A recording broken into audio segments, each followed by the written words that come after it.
We are researching space technology to learn more about the future of space exploration. What does bio-inspired mean? Well, it simply refers to any technology inspired by biology. For example, when George de Mestral took his dog for a walk one day, he saw that they both had burrs stuck to them. He looked at a burr under a microscope and saw hooks and loops. That inspired him to invent Velcro. What a great invention. I use Velcro all the time.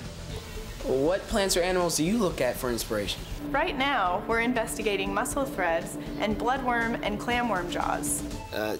Mussels, clamworms, and bloodworms?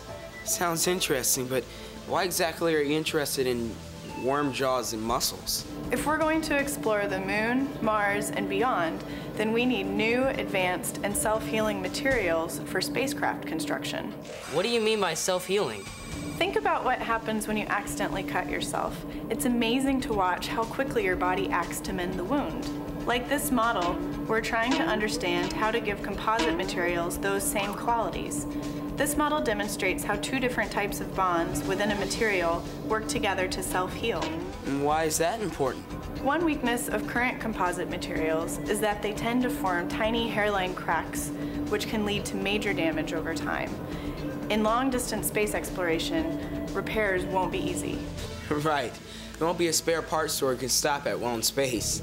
Nope, there won't. However, with new high-performance materials, such as the self-healing materials, we will be taking the first step in building spacecraft capable of traveling millions of miles from Earth that can fix themselves. That's awesome, but I still don't understand what mussels and worm jaws have to do with it. Nature specializes in how to put materials together in the most effective and efficient ways. We look at the mussel threads because they're very strong, yet thin and lightweight. It's amazing how much we can learn just by looking at nature. We can learn how to make materials that recover quickly from stress. Think about when you buy a six-pack of soda. When you take a can out of the plastic loop, the plastic stretches but is difficult to break. Nature inflicts damage on the mussel threads just like you do on the plastic. We call this damage creep, and it is undesirable. However, in nature, many materials that experience creep recover from it, and we're studying the mussel threads to learn how.